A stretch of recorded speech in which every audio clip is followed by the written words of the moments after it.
நேயர்கள் அனைவருக்கும் என்னுடைய 2024 புத்தாண்டு வாழ்த்துக்கள். நான் உங்கள் கல்வடங்கம் சத்யநாராயண சர்மா பேசுகிறேன்.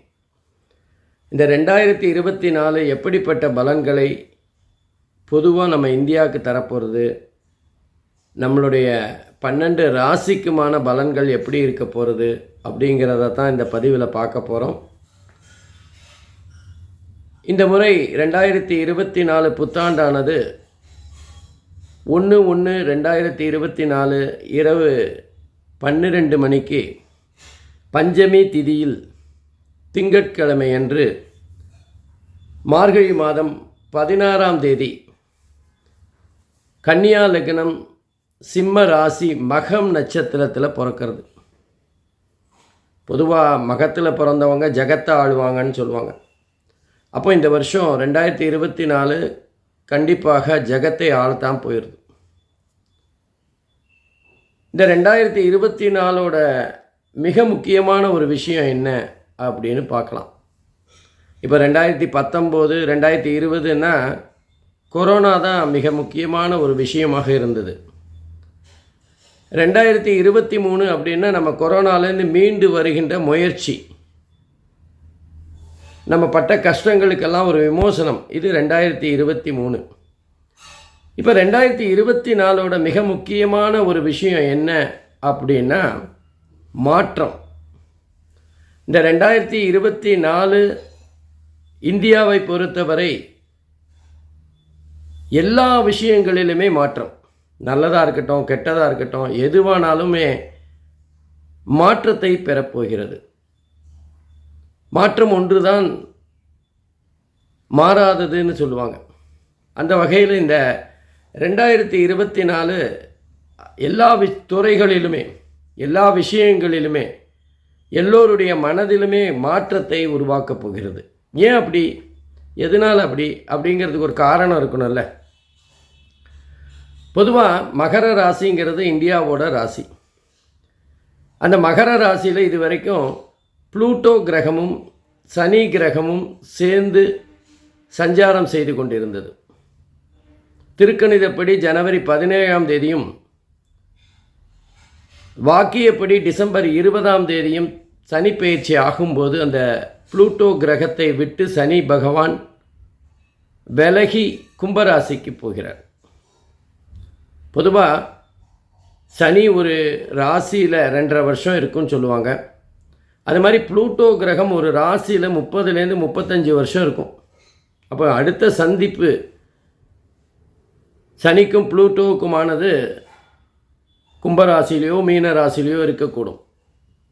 அப்போது எப்போல்லாம் இந்த சனி புளூட்டோ கிரகத்தோடு சேர்ந்து ஒரு ராசியில் சஞ்சாரம் செய்து விலக போகிறாங்களோ அப்போ பல புரட்சிகளை செஞ்சுட்டு அந்த புரட்சிக்கு ஒரு முடிவாக நல்ல விஷயங்களை செஞ்சுட்டு போகிறது தான் அந்த 2 கிரகங்களோட சந்திப்பு. உதாரணமாக அந்த உலகத்தில் முன்னாடியெல்லாம் அடிமை தொழில்னு இருந்தது. அதாவது வேலை செய்கிறதுக்கு நம்ம சம்பளத்துக்கு ஆளை பார்க்க மாட்டோம், ஒரு அடிமையை விலைக்கு வாங்கி அவனை நம்ம வேலை வச்சுக்கிறது தான் ஒரு காலத்தில் இருந்தது. இந்த அடிமை தொழில் எப்போ போச்சுன்னா இந்த மாதிரி சந்திரனும் சனி பகவானும் புளூட்டோவும் ஒரு ராசியில் சேர்ந்து எந்த நாட்டிலே இருந்தோ அந்த நாட்டில் சேர்ந்து அதுக்கப்புறம் பிரிஞ்ச போது தான் இது உண்டானது. அதே மாதிரி கிறிஸ்தவர்களிடம் ப்ராட்டஸ்டன்ட் அப்படின்னு ஒரு பிரிவு இருக்குது. அந்த பிரிவு உருவான போது கூட அமெரிக்காவுக்குரிய ராசியில் புளூட்டோவும் சனியும் சஞ்சாரம் செய்து பிரிந்தது தான் காரணம். இப்போ இந்தியாவோட ராசி மகர ராசி, அந்த மகர ராசியில் சனியும் புளூட்டோவும் சேர்ந்து இருக்கிறதுனால ஒரு பிரளயமே ஏற்பட போகிறதுன்னு சொன்னால் கூட நம்பலாம். நீங்கள் பார்த்தீங்கன்னா இந்த வருஷம் ஃபுல்லாகவே எல்லாமே மாற்றமாக இருக்கும். அரசியலாகட்டும், வருமானமாகட்டும், இந்தியாவின் மதிப்பாகட்டும், எல்லா விஷயங்களிலுமே ஒரு மாற்றத்தை ஏற்படுத்த போகிறது. இதுவரைக்கும் இருந்தது மாறக்கூடிய சந்தர்ப்பத்தை நிச்சயமாக செய்யும். குறிப்பாக நம்ம கணினி சார்ந்த துறை அசுர வேகமாக மிக உன்னதமான நிலையை அடைய போகிறது. இந்த மாதிரி பெரிய வளர்ச்சி இருக்கிற எல்லா விஷயத்திலுமே சில சாபக்கேடுகள் இருக்கத்தான் செய்யும். அதனால் இந்த 2024 சைபர் கிரைம் குற்றச்சாட்டுகள் நிறைய வரும். மக்கள் ஏமாறுவதற்கான வாய்ப்புகள் நிறையா இருக்கும். அதே மாதிரி விவசாயிகள் ரொம்ப அற்புதமான காலகட்டமாக இருக்கும். அவங்களுக்கு நினச்சதை விட அதிகமான விளைச்சல், அது மாத்திரம் இல்லை, விளைச்சல் அதிகமாக விலைக்கு போகிற ஒரு காலகட்டமாகவும் இருக்கும். பொதுவாக மகர ராசிக்கு 2வது வீட்டுக்கு சனி பகவான் சஞ்சாரம் செய்ய போகிறார். 2வது வீடுங்கிறது நேத்திரஸ்தானம். அப்போது இந்தியாவில் ஏதாவது புதிய கண் நோய் ஒன்று உருவாகலாம். கண்ணில் எரிச்சல் அல்லது கண் சம்பந்தமான பிரச்சனைகள், இதை இந்தியாவில் நிறைய பேருக்கு வரக்கூடிய வாய்ப்புகள் இருக்குது. அதே மாதிரி கொரோனா மாதிரி ஒரு தொற்று நமக்கெல்லாம் வந்தாச்சு, குழந்தைகளுக்கும் வந்துட்டு போயிடுச்சு. இப்போ ஜீவராசிகளுக்கும், அதாவது கால்நடைகளுக்கு அந்த மாதிரியான ஒரு நோய் தாக்கக்கூடிய வாய்ப்புகள் 2024 இருக்குது. அதே மாதிரி விவசாயிகள் கூட அவங்களோட பயிர்களுக்கு இந்த மாதிரி ஏதாவது சின்ன நோய் அதற்காக புதிய கண்டுபிடிப்புகள், மருந்து கண்டுபிடிக்கிற ஒரு சூழ்நிலையும் ஏற்படும். அப்போது 2024 பொறுத்தவரை மருத்துவத்துறை மிக அற்புதமாக செயலாற்றப் போகிறது. உடனுக்குடன் நம்ம தேவையான மருந்துகளை தயாரிக்கின்ற ஒரு ஆராய்ச்சியாக மருத்துவத்துறை இருக்கப் போகிறது. குறிப்பாக அந்த இந்திய ராசிக்கு சனி புளூட்டோ சஞ்சாரம் மகர ராசியில் இருந்து அது ஒரு முடிவுக்கு சனி பகவான் கும்ப ராசிக்கு போகும்போது மிக முக்கியமான மாறுதல்களை தருவார்.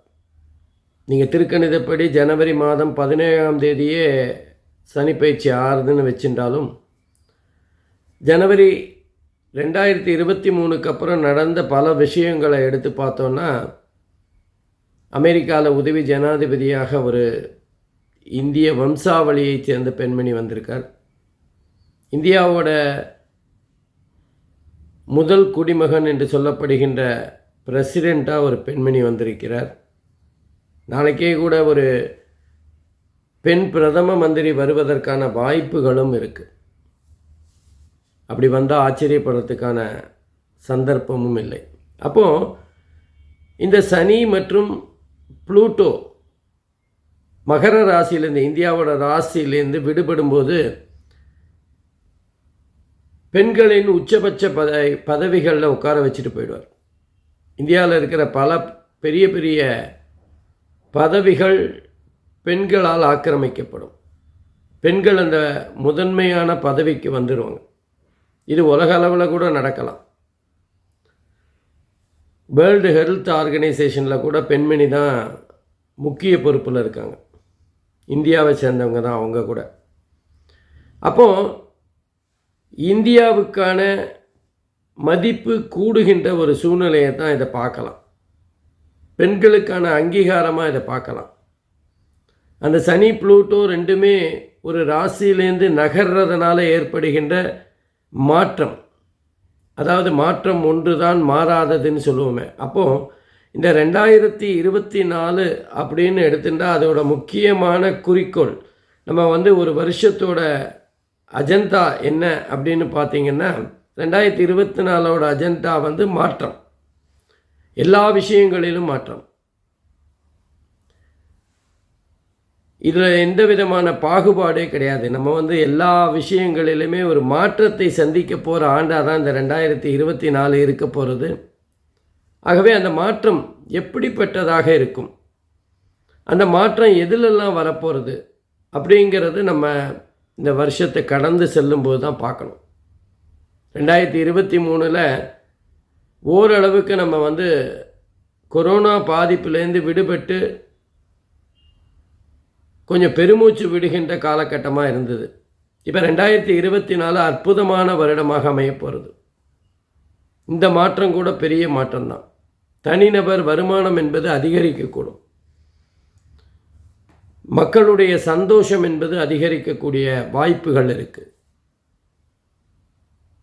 இந்தியர் என்று சொன்னால் வெளிநாட்டில் பெருமைப்படுகின்ற ஒரு சூழ்நிலை உருவாகும். இந்த மாதிரி எல்லா விதத்திலுமே ஒரு மாற்றத்தை தரப்போகிற ஆண்டு தான் 2024. ஆகவே தனிநபர் வருமானம் இந்த வருஷம் அதிகரிக்கக்கூடிய வாய்ப்புகள் இருக்குது. தொழில்துறை, வியாபாரம், இப்படி பல விஷயங்களிலும் இந்தியாவில் முன்னேற்றங்கள் நிறையா இருக்கும். குறிப்பாக ஒரு பெண்மணி உலக அளவில் நோபல் பரிசு பெறுகின்ற வருடமாக இருக்கும். அப்புறம் அந்த மழையை பொறுத்துன்னா அந்த மழையிலையும் ஒரு மாற்றம் இருக்கும். மழை மாத்திரம் இல்லை, நம்முடைய சீதோஷ்ண நிலை, தட்பவெட்ப நிலை இதெல்லாமே ஒரு மாற்றத்துக்குரியதாக இருக்கும். எங்கெல்லாம் குளிர் அதிகமாக இருக்கும் நம்ம நினச்சோமோ அங்கெல்லாம் குளிர் மட்டுப்பட்டு இருக்கும். எங்கெல்லாம் குளிரே இருக்காதுன்னு நினச்சோமோ அங்கெல்லாம் குளிர் அதிகமாக இருக்கின்ற ஒரு சூழ்நிலையை பார்ப்போம். அதாவது சீதோஷ்ண நிலையோட தட்டு மாறுகின்ற ஒரு காலகட்டமாக இந்த 2024 இருக்கும். இங்கெல்லாம் மழை கம்மியாக தான் இருக்கும்னு நினச்ச இடங்கள்லாம் மழை அதிகமாக வரக்கூடிய வாய்ப்புகள் இருக்கும். இந்த மாதிரி நம்முடைய இயற்கை சம்பந்தப்பட்ட விஷயங்கள் கூட மிகப்பெரிய ஒரு மாறுதலை பெறும். மழையை பொறுத்தவரை கண்டிப்பாக இந்த 2024 23 தொடர்ந்து அதிகப்படியான மழை பெறுகின்ற வருடமாக இருக்கும். குறிப்பாக 2023 போல இல்லைன்னாலும் 2024 அதுக்கு சமமான அதிகப்படியான மழையை பெறுகின்ற காலம். குறிப்பாக தென்னிந்தியாவில் ரொம்ப அதிகமான மழை இருக்கும். எப்போவுமே அதிக மழை பெய்கின்ற வட இந்தியாவில் ரொம்ப கம்மியாக இந்த மழை பெய்யும். இன்னும் சொல்லப்போனால் கணினி சார்ந்த படிப்பு என்பது மிக முக்கியத்துவம் பெறுகின்ற ஒரு வருடமாக இது இருக்கும். எல்லாரும் அந்த கணினி சம்பந்தப்பட்ட படிப்பை நோக்கி செல்வார்கள். புதிய புதிய கண்டுபிடிப்புகள், அதாவது கணினி என்பது உச்சத்தை தொடுகின்ற ஒரு காலகட்டமாக இருக்கும். இந்த 2024 இந்த மாதிரி அற்புதமான பெரிய மாற்றங்கள் நிறைந்த ஒரு வருடமாக கண்டிப்பாக இருக்கும். இப்போ 12 ராசியும் எப்படிப்பட்ட பலன்களை பெறப்போகிறது, ஒவ்வொரு ராசிக்கும் எந்த மாதிரியான பலன்கள் இருக்கும் அப்படிங்கிறத தனித்தனியாக பார்க்கலாம். அன்பிற்கினிய ரிஷப ராசி அன்பர்களே, உங்கள் அனைவருக்கும் 2024 ஆங்கில புத்தாண்டு வாழ்த்துக்கள். நம்ம இப்போ 2024 புத்தாண்டு எப்படிப்பட்ட பலன்களை ரிஷபராசி அன்பர்களுக்கு தரப்போகிறதுன்னு பார்க்க போகிறோம். ரிஷபராசிக்கு 12வது வீட்டில், அதாவது மேஷ ராசியில் குரு பகவான் சஞ்சாரம் செய்கிறார். ஒரு 4 மாதம் அங்கே சஞ்சாரம் செய்வார். அப்புறம் 8 மாதம் ரிஷபராசி ஜென்மராசியிலேயே சஞ்சாரம் செய்ய போகிறார். அதை தொடர்ந்து 5வது இடம் என்று சொல்லப்படுகின்ற பஞ்சமஸ்தானத்தில் கேது பகவான் சஞ்சாரம் செய்கிறார். ரிஷபராசிக்கு 10வது இடம் ஜீவனஸ்தானத்தில் சனி பகவான் சஞ்சாரம் செய்ய போகிறார். லாபஸ்தானம் என்று சொல்லப்படுகின்ற 11வது இடத்துல ராகு பகவான் சஞ்சாரம் செய்ய போகிறார். ஆகவே ரிஷபராசியை பொறுத்தவரை நல்லதும் கெட்டதும் கலந்ததுமான ஒரு பலன்களைத்தான் பெறப்போகிறார்கள். உதாரணமாக 5வது வீட்டில் இருக்கிற அந்த கேதுவை பார்த்தோம்னா, கேது பொதுவாகவே தான் இருக்கின்ற அந்த ராசிக்கான அந்த பாவத்துக்கான காரகத்துவத்தை ஒரு அளவுக்கு தடுக்கக்கூடியவராக இருப்பார். பொதுவாக 3, 6, 11 நன்மைகளை செய்தாலும் மற்ற ராசிகள் மற்ற இடங்களில் இருக்கும்போது கொஞ்சம் தடங்களையும் இடைஞ்சலையும் ஏற்படுத்துவார். இப்போ 5வது வீடு அப்படிங்கிறது காதலை பற்றி சொல்லுகின்ற இடம், நண்பர்களை பற்றி சொல்லுகின்ற இடம், கூட்டாளிகளை பற்றி சொல்லுகின்ற இடம், ஓரளவுக்கு படிப்பை பற்றி சொல்லுகின்ற இடம். அப்போ இதிலெல்லாம் கேதுவோட தடங்கல்கள் இடைஞ்சல்கள் இருக்கக்கூடிய வாய்ப்புகள் இருக்குது. கொஞ்சம் காதலிக்கிறவங்களுக்கு பிரச்சனைகளை அதிகமாக்குற ஒரு காலகட்டமாக இருக்கும். ஏண்டாப்பா காதலித்தோம் அப்படின்னு நினைக்கக்கூடிய ஒரு காலகட்டமாக இருக்கும். அதே மாதிரி படிக்கின்ற மாணவர்களுக்கு தேவையில்லாமல் இப்போ படிக்கும்போது காதல் ஏற்பட்டால் அதுவே ஒரு கவன சிதைவு தானே, ஒரு டைவர்ஷன் தானே. அதே மாதிரி சில பேருக்கு விளையாட்டுத் துறையில் ஈடுபடக்கூடிய வாய்ப்புகள் ஏற்படும். அப்போது படிப்பில் கவனம் சிதையும். அல்லது குடும்ப சூழ்நிலை காரணமாக சில பேர்னால் படிக்க முடியாத ஒரு இக்கட்டான சூழ்நிலை ஏற்படும். பொதுவாக 5வது வீட்டில் கேது பகவான் இருக்கும்போது ஞானோதயம் பிறக்கும்னு சொல்லலாம். சில புதிய புதிய எண்ணங்கள் தோன்றலாம். தவறான பாதையில் போகிறவங்க ஒரு அளவுக்கு மாறக்கூடிய தன்மையும் இருக்கலாம். ஆகவே கேது பகவானை பொறுத்தவரை ஓரளவுக்கு நன்மையை தருகின்ற அமைப்பில் தான் இருக்கார். குறிப்பாக ரிஷபராசியை பொறுத்தவரை 5வது வீட்டில் இருக்கிறதுனால கொஞ்சம் கோர்ட்டு கேஸு போன்ற விஷயங்கள், பங்காளிகளோடு ஏற்பட்ட வரப்பு தகராறெல்லாம் கோர்ட்டுக்கு போகக்கூடிய வாய்ப்புகள் இருக்குது. பேசி தீர்க்க வேண்டிய விஷயங்கள் எல்லாம் நீதிமன்றத்துக்கு போய் அதன் மூலமாக இழுபறி காரணமாக நொந்து நூடுல்ஸ் ஆகி அதுக்கப்புறம்தான் சரியானும். இதெல்லாம் நம்ம தலைவிதி அப்படின்னு தான் சொல்லணும். ஆகவே இப்போ சின்ன சின்ன பிரச்சனைகள் ஏற்படும் போது அந்த கேதுவினால் அது நீதிமன்றத்திற்கோ அல்லது நம்ம அரசாங்கத்துக்கு ஏதாவது ஒரு வகையில் அபராதம் கட்டுகின்ற ஒரு சூழ்நிலை கூட இருக்கும். எப்போவுமே ஹெல்மெட்டு போட்டுப்போம், திடீர்னு அன்றைக்கி மறந்து போவோம், அன்றைக்கி மாட்டிப்போம். ஆகவே நம்ம செய்கிற சில விஷயங்கள் நமக்கு எதிராக வருகின்ற ஒரு சூழ்நிலையை பார்க்கலாம். ரிஷபராசிக்கு 10வது இடத்துல சனி பகவான். பொதுவாக ஜீவனஸ்தானத்தில் சனி இருந்ததுன்னா வேலையில் ஏதாவது மாற்றம் அல்லது இப்போ இருக்கிற வேலையை விட்டுட்டு வேறு வேலை தேடுற ஒரு சூழ்நிலை ஏற்படலாம். கையில் ஒரு வேலை கிடைக்காம வேலையை விடுறதுங்கிறது சில பிரச்சனைகளை சந்திக்க வேண்டியிருக்கும். வேலை போச்சுன்னா அது கிடைக்கிறது ரொம்ப ரொம்ப சிரமப்பட வேண்டியிருக்கும். அதனால் கொஞ்சம் ரிஷப ராசிக்காரர்கள் வேலை விஷயத்தில் கவனமாக இருக்கணும். சில பேருக்கு வேலையில் நம்ம பண்ணுற வேலை மேலதிகாரிகளுக்கு பிடிக்காமல் ஏதான விமர்சனத்துக்கு உள்ளார ஒரு சூழ்நிலை இருக்கலாம். என்னப்பா இவ்வளோ மெதுவாக பண்ணுறேன், நான் உங்ககிட்ட வேகமாக எதிர்பார்த்தேன், 2 நாளில் முடிப்பேன்னு பார்த்தா 20 நாள் ஆச்சு இன்னும் முடிக்கலையா அப்படிங்கிற ஒரு விமர்சனங்களெல்லாம் சந்திக்க வேண்டியிருக்கும். என்னதான் இருந்தாலுமே கும்பராசியில் சனி பகவான் இருக்கிறதுனால பெரிய அளவில் பாதிப்பு இருக்காது. 10வது இடத்துல சனி இருக்கும்போது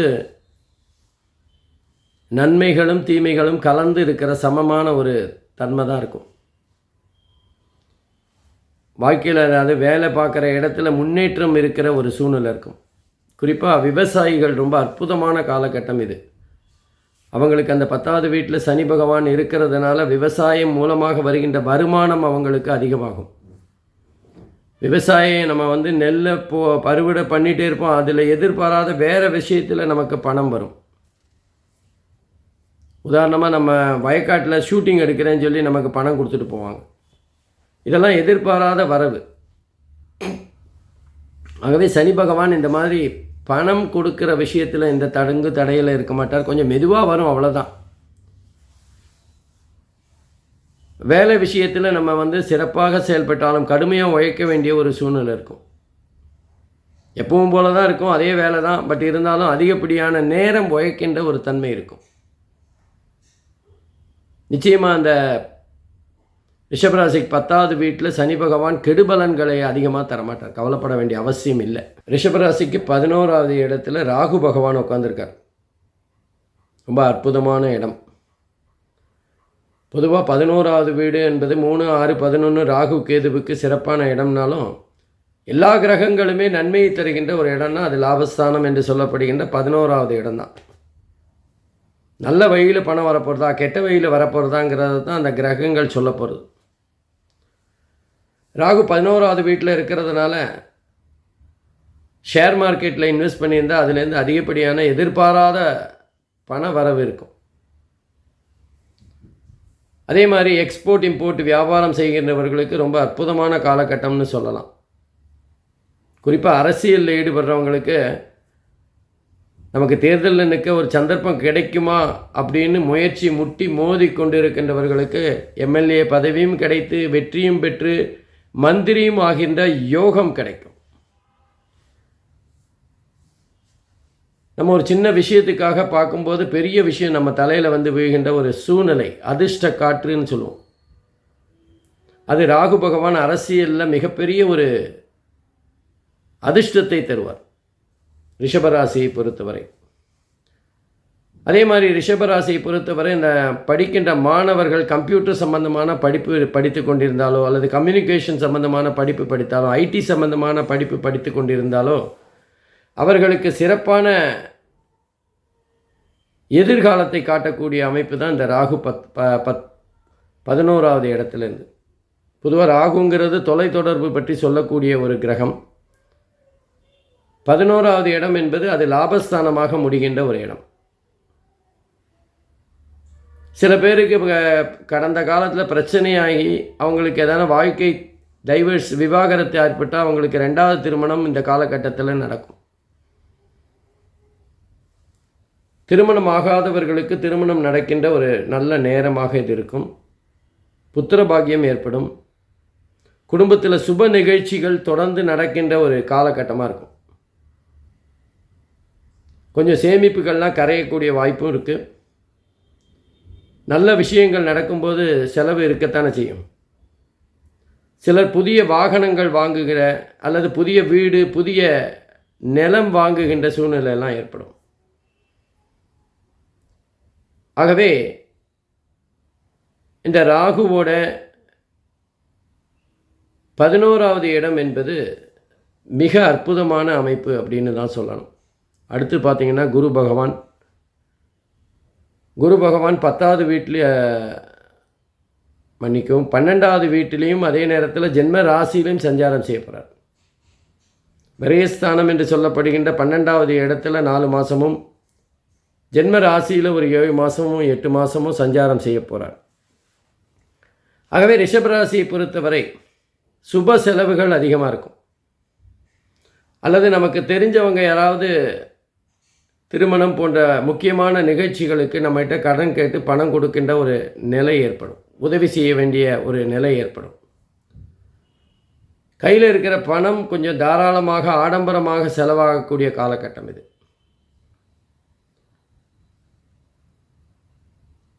வீடு வாங்கிறதுக்காக வெளியில் கடன் வாங்கி புதிய இடம் வீடு போன்ற விஷயங்கள் வாங்கக்கூடிய தன்மை இருக்குது. ரியல் எஸ்டேட் பிஸ்னஸ் செய்கிறவங்களுக்கு ரொம்ப அற்புதமான காலகட்டம். கலைத்துறையில் இருக்கிறவங்களுக்கும் இது நல்ல நேரம்னு தான் சொல்லணும். ஏன்னா ரிஷபராசியோட அதிபதியே சுக்கிரன் தான் கலைஞர்களுக்கு காரகமாக இருக்கக்கூடியவர். ஆகவே கலைத்துறை சிறப்பான எதிர்காலத்தை காட்டக்கூடிய வருடமாக இது இருக்கும். நம்ம உள்ளூர்லேயே நமக்கு சான்ஸ் கிடைக்குமான்னு சில பேர் நினச்சிட்டு இருக்கும்போது வெளிநாடு சென்று கலை நிகழ்ச்சி நடத்துகின்ற ஒரு வாய்ப்பு தேடி வரும்.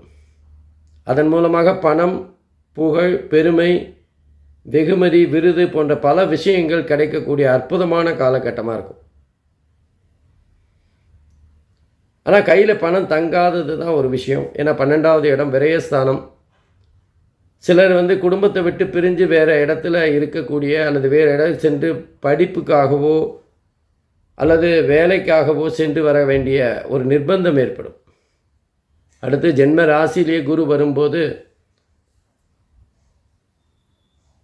உடல் உபாதைகள் அதிகரிக்கும். தைரியமாக சில விஷயங்களை செய்தாலும் வயிறு சம்பந்தமான பிரச்சனைகள், அலர்ஜி சம்பந்தமான பிரச்சனைகள், தோல் சரும நோய் போன்ற விஷயங்கள் ஏற்பட்டு அதற்கு சிகிச்சை எடுத்து அதுக்கும் மருத்துவ செலவு செய்கின்ற ஒரு சூழ்நிலை இருக்கும். பொதுவாக ஜென்ம ராசியில் குரு பகவான் இருக்கும்போது நம்ம கொஞ்சம் வித்தியாசமாக திங்க் பண்ண வைக்கும். நம்ம எல்லா விஷயங்களிலுமே எடுத்தோம் கவுத்தோன்னு இருந்தால் கூட குரு பகவான் ஜென்ம ராசியில் ரிஷபராசியில் இருக்கும்போது நம்மளை சிந்தித்து செயல்பட வைப்பார். நம்ம எடுக்கிற ஒவ்வொரு முடிவுமே நமக்கு மிகப்பெரிய அளவில் நன்மைகளை தருகின்ற மாதிரி இருக்கும். இல்லை இது சரிப்பட்டு வராதுன்னா அதை செய்ய விடாமல் தடுத்துருவார். ஆகவே குரு பகவான் ரிஷபராசியை பொறுத்தவரை நன்மைகளை அள்ளித்தரப்போகிறார். அதே போல் 11வது இடத்துல இருக்கிற ராகு பகவானும் சிறந்த பலனைத்தான் தரப்போகிறாங்க. 10வது இடத்துல இருக்கிற சனி பகவானும் ஓரளவுக்கு நன்மைகளை தருகின்ற பலனைத்தான் தரப்போகிறார்.